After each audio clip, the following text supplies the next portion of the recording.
Assalamualaikum warahmatullahi wabarakatuh. Apa kabar anak-anakku yang Ustaz cintai karena Allah? Perkenalkan dengan Ustaz Geta. Insyaallah hari ini kita akan belajar tentang kisah keteladanan Nabi Yusuf alaihi wassalam. Insyaallah hari ini kita belajar tentang kisah keteladanan Nabi Yusuf. Selanjutnya kita akan belajar tentang Nabi Shu'aib alaihi salam. Anak-anakku sekalian, insyaallah kita akan belajar lewat video ini. Video ini akan menjadi catatan kalian atau materi kalian dalam pelajaran kali ini. Kisah keteladanan Nabi Yusuf alaihi wassalam. Dalam surah Yusuf ini Allah gambarkan dari awal sampai akhir kisah ini. Yang pertama, kalau dalam buku PAI ini kita bagi menjadi 8 bagian. Yang pertama yaitu mulai dari Nabi Yusuf alaihi wassalam bermimpi. Allah subhanahu wa ta'ala memberikan kedudukan yang mulia kepada Nabi Yusuf alaihi wassalam. Nabi Yusuf alaihi wassalam juga diberi ilmu berupa tafsir mimpi.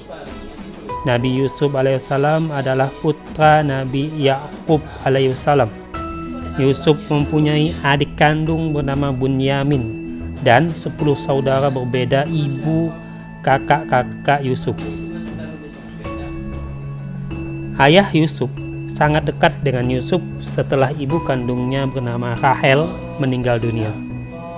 Saat Rahel meninggal dunia, Yusuf baru berusia 2 tahun. Kedekatan Yusuf dengan ayahnya menimbulkan rasa cemburu dari 10 saudaranya yang tidak seibu. Mereka mulai tidak menyukai Yusuf. Apalagi wajah Yusuf juga lebih tampan. Dan kita ingat bahwa Nabi Yusuf ini termasuk laki-laki paling tampan saat itu. Suatu hari Yusuf bermimpi melihat 11 bintang, matahari dan bulan. Semuanya bersujud kepadanya. Yusuf kemudian memberitakan mimpi itu kepada ayahnya. Yakub lalu berkata, Jangan kamu ceritakan mimpimu itu kepada saudara-saudaramu, supaya mereka tidak tergoda oleh setan dan mencelakakanmu.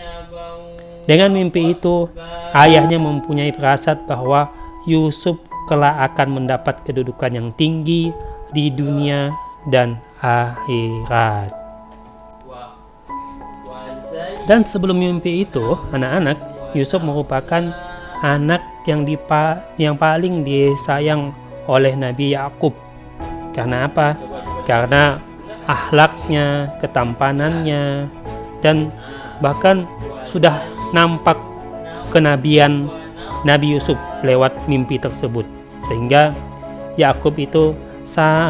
ayahnya Yakub itu sangat sayang kepada Yusuf.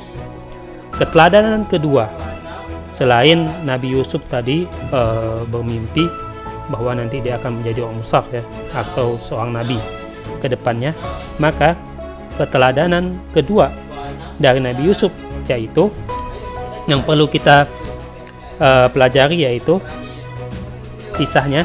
Yang kedua, diajak pergi bermain untuk dicelakai. Ini juga termasuk kisah yang perlu diketahui. Kita mulai.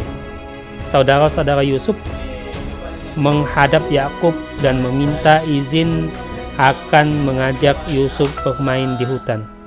Sang ayah berkata, Jangan mengajak Yusuf ke hutan, nanti ada serigala, dia masih kecil. Namun, akhirnya mereka berhasil membujuk ayahnya. Saudara-saudara Yusuf merencanakan untuk membunuh Yusuf. Salah satu kakak Yusuf berpendapat agar jangan membunuh Yusuf, tetapi membuangnya saja ke dalam sumur. Yusuf dibawa ke hutan mendekati sumur tempat para pedagang sering mampir mengambil air. Mereka pun membuang Yusuf ke dalam sumur. Saudara-saudara Yusuf kemudian pulang dan berkata kepada ayah mereka, "Wahai ayah, kami tadi sedang bermain dan berlomba memanah, lalu kami tinggalkan Yusuf di dekat barang-barang kami. Tiba-tiba dia dimakan serigala. Apakah ayah tidak percaya kepada kami?" Mereka menunjukkan bekas baju Yusuf yang berlumuran darah palsu. Ayahnya berkata, "Sebenarnya hanya dirimu sendirilah yang memandang baik urusan yang buruk itu. Hanya bersabar adalah yang terbaik bagiku. Dan kepada Allah Subhanahu wa Ta'ala saya akan memohon pertolongannya terhadap apa yang kamu ceritakan." Jadi anak-anak, kisah teladan yang bisa diambil dari Nabi Yusuf dicelakai oleh saudara-saudaranya, yaitu salah satunya adalah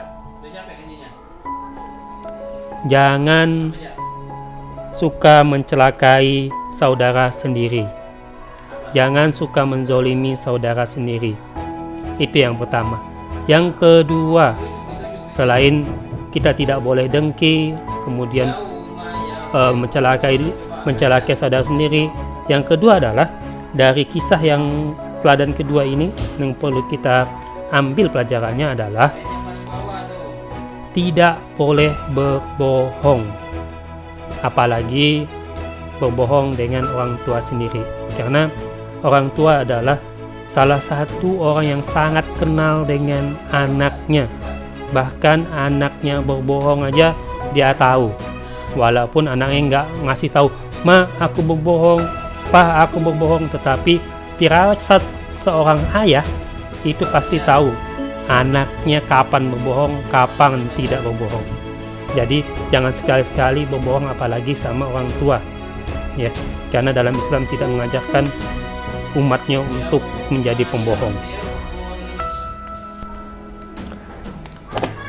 Hikmah yang ketiga yang bisa kita ambil dari kisah yang Ustadz bacakan adalah sebagai anak kita harus berbakti kepada kedua orang tua.